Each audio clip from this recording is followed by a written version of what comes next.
नमस्कार सांग माने रोजी किचन रे आपन को बहुत बहुत स्वागत।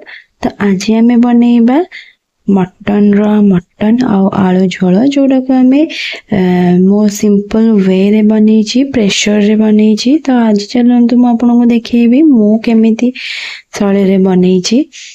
तो एई टाइप रो जदी आपन बनैबे तरकारी बहुत लाल आसीबो और झोल भी बहुत टेस्ट आसीबो।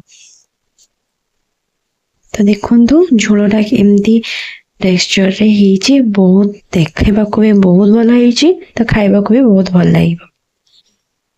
तो चलंतु मु एठी कोन सब नेछि देखुछु। मु एठी हाफ केजी मटन रे मु एठी धोई की भल भाबरे रखि नेछि। तो एबे हमें एथिरे कोन करबा ना सोरिष तेल को ऐड करबा।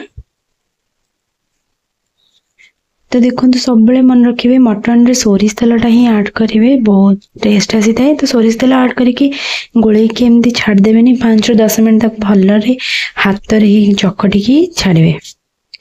तो एठी मु कलर आसे पे भलो एठी काश्मीरी चिली और हल्दी गुंड को नेकी बहुत भल भाबरे याको हमें कोन करबा ना हाथ रे चकटी की 5 ରୁ 10 मिनट पाखापाखि चकटी की याको एबे हमें रखि दबा। आको हमें मैरिनेट पे रखी दबा। आपण चाहिले इथर चर्बी बाहर करके चकट परिबे। तो एठी मु सेम रे सब को गोळै की रखि दउची।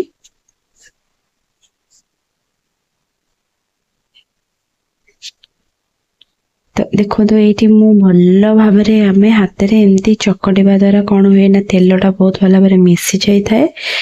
आ जो काश्मीर चिली गुंडटा मिसी गला परे यार कलर भी बहुत भल आसी थाए। तो एठी मसला रे मने छि रसुण धनिया आउ अदा। तो एठी देखंतु हमें कोन करबा ना तेल रे गोटा मसला ऐड करया पे आपण एठी नेबे गोलमरीच गुजराती लवंग अनासी फूल और तेजपत्र और दालचीनी। तो एठी मो मसला रे ऐड करया पे रखी छि हळदी काश्मीर चिली और रेड चिली पाउडर। तो एठी मो पाखापाखि 300 ग्राम मटन और आधा किलो मटन पे 300 ग्राम पाखापाखि पियाज नहीं और टमाटर बड़ साइज रो गोटे नहीं। तो एठी मुझे जेहेतु प्रेशर रे करूची तो मुझे प्रेशर रे ही मसलाटा को कसीबी। एठी देखंतु मो आलू को चोपा छड़े किना भल भाबरे मझिरो 2 पीस करके रखीची। तो आपण चाहिए यार छोट पीस करेंगे किंतु मटन रे खास करके आलू को आपण एई भली भाबरे जदी नेबे ना बहुत भल आस्थाय तरकारी देखिबा को आ खाइबा को मध्य। तो आदरे आ गोटे कथा हला आपण जदी 4 फाल करके नै जिवे प्रेशर रे जो हमें सीटी दबा सेटा बहुत भल भाबरे सिजी की पणा हे जाय थाए। तो एई भली भाबरे काटी के नेले बेसी सिजी न थाए। तो एबे हमें कोन करबा ना तेल रे ऐड करी नबा आलू को। मु आलू को भल भाबरे धोई की रखि नेतिली। एबे हमें याको ब्राउन कलर हेबा पर्यंत एमती भाजीबा।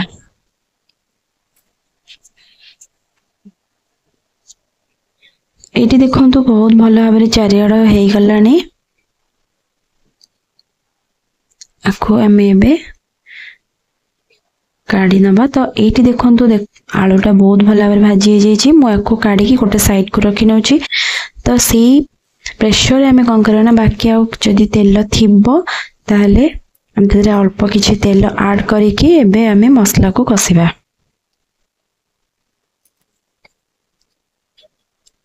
तो एठी मु किछि तेल ऐड करनी छि आवश्यकता अनुसार। तो एठी देखंतु कलर आसिया पे मु एठी चीनी को कैरामेलाइज पे की ऐड करि छि। आपण चाहिए एटा को मध्य स्किप भी करि परिबे। तो देखो तो यही भली भाबरे फुटी आसले चीनीटा ब्राउन ब्राउन कलर हे गेला परे आमे एबे गोटा मसला जो रखी थिले से ताको ऐड करि नबा। तो जस्ट टिके ताको फुटी गेला परे आमे एबे कोन करबा ना पियाज को ऐड करबा। तो सबले मन रखिबे पियाज ऐड कला बेले आपण कोन करबे ना जो गोटा मसला पकईथिले सेइथिरे जस्ट टिके लूण जदी ऐड कर देबे ना एटा तेल बेसी टाणी न थाए पियाज।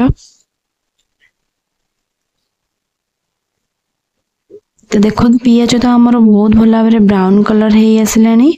ब्राउन कलर हेबा पर्यंत आमे याको एमती भल भाबरे भाजीबा।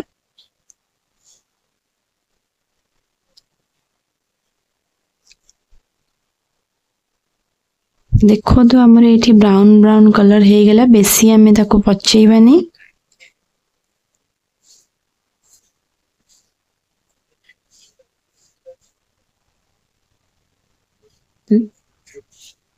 ता पूर्व कहबे कि चैनल टी को सब्सक्राइब करेंगे लाइक करेंगे शेयर करेंगे आ कमेंट रे निश्चिंत मते जणेबे कि तरकारीटा आपण बनैथिले केमथि हेछि। तो एठी देखंतु मो पियाज रे ऐड करि नउछि काश्मीरी चिली गुंड काहे कि ना एठी आपण ऐड कले तरकारी रे तेल जो लाल अंशटा एही टाइम रे ही पियाज रे ऐड कले आपण काश्मीरी चिलीटा बहुत भलो रेड आसी थाए।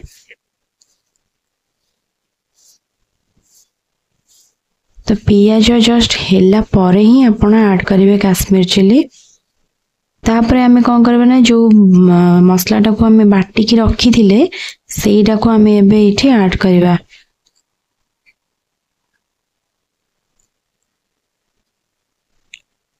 तो देखंतु मसला तो मु ऐड करने छी ताको भल्ला भाबरे एमदी।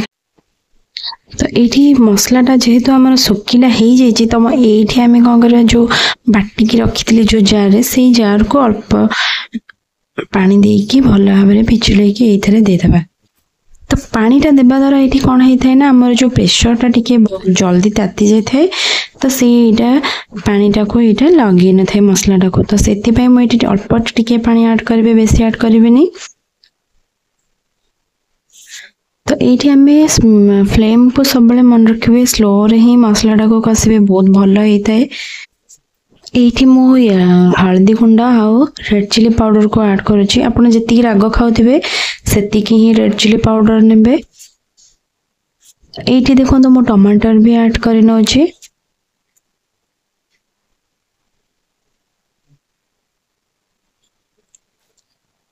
हमें को एबे टिके घांटी की हमें कोन करबे ना एठी स्वाद अनुसार एठी मो लूण ऐड करूची।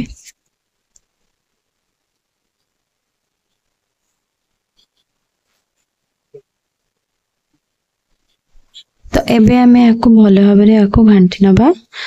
जेहेतु टमाटरटा पक्की छे हमें तो लूण पकेइबा तो टमाटर जहा द्वारा कि टमाटरटा सिझी जिवो। तो फ्लेम को सब बेले आपण स्लो ही रखी एटा को कसिबे नले तळे लागी जिवो।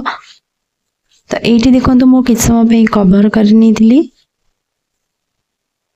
तो एठी 5 रु 10 मिनट मो एठी पाखापाखि कवर करनी थिली।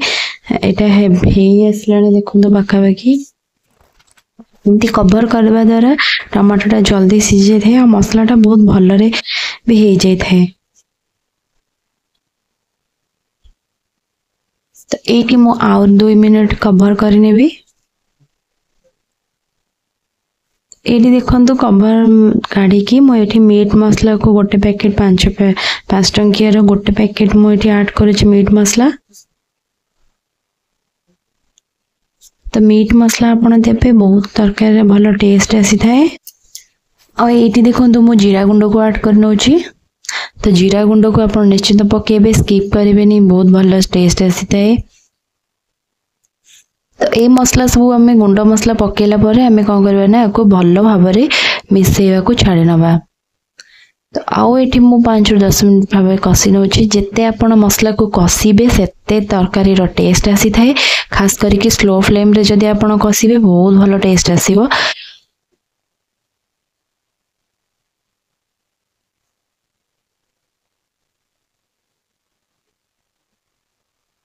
तो एठी 5 रु 10 मिनिट आउ किछ समय स्लो फ्लेम रे कसीला परे देखंतु तो मसला रो टेक्सचर आ तारो तेल भी बाहरी आसलानी आस्ते आस्ते। तो एठी मु कोन करबी ना आपण जो मटन को रखी थिले सेटा को हमें एबे ऐड करनबा। तो देखंतु एठी मटन को ऐड करिकी भलो भाबरे गोळेई दबा। तो एठी देखंतु मु भलो भाबरे याको गोळेई नेची। आ परे हमें याको सेही मीडियम फ्लेम रे रखी की ताको हमें कवर को टिके लगे दबा।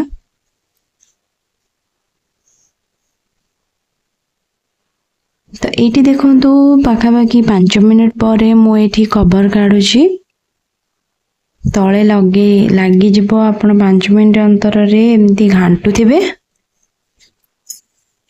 तो ये देखो मसलाटा भी लगी आसला। तो ये एमती 5 मिनट छाड़ी आप बारंबार घांटे ना तले लगिज आ पोड़ा स्मेल आसब। एमती घांटी घांटी आम एमती कवर को रखिकी मटन टाक कषा। ये मु पाखापाखि मटन को अध घंटा पाखापाखि मुझे कषी।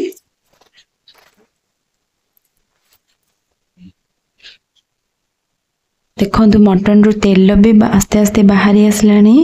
जो चर्बीर तेल से बहुत भल भाव बाहरी आसला पर आम कौन करवा ना ये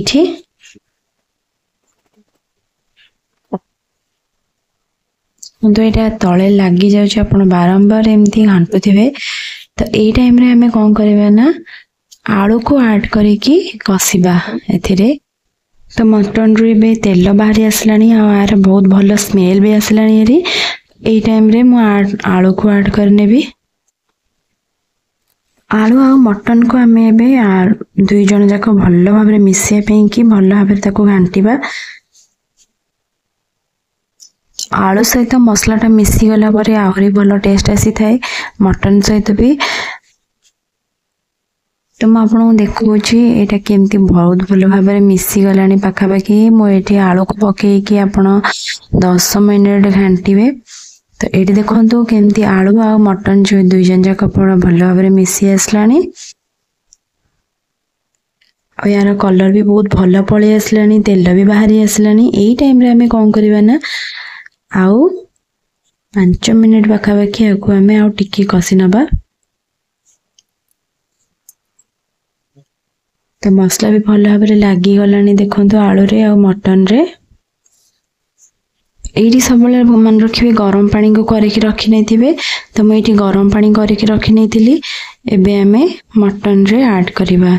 तो ये जी आप झोल दरकार से ही पानी ऐड करेंगे कहीं प्रेशर रे बिल्कुल भी पानी मरी न थाए। तो ये मु पानी को जी आवश्यक से ऐड करके मुझे घांटी नौ।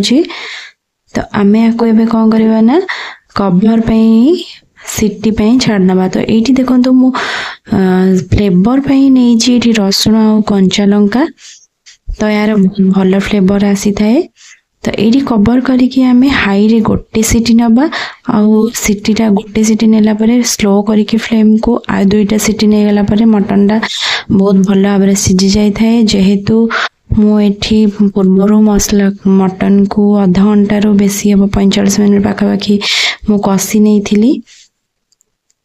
तो ये देखो 3टा सीटी नेला परे यहाँ आमर तरकारी केते भल भाव हो जाइए और यादर भल तेल भी बाहरी आसी। तो यही टाइम रे आम कौन करवा ना गरम गरम थी से टाइम रे आम धनिया पत्र को ऐड करवा। ये गोटे सिक्रेट मसला मुझे कहूँ गुजराती आउ डालचीनी को बाटिकी नहीं जाइली सेटा को ये ऐड कर नहीं। गरम मसला मु पैकेट मसला केबे भी पकाएनी। तो ये आम कौन करवा ना गरम मसला रे ऐड कला परे धनिया पत्र मु ऐड कर नौची।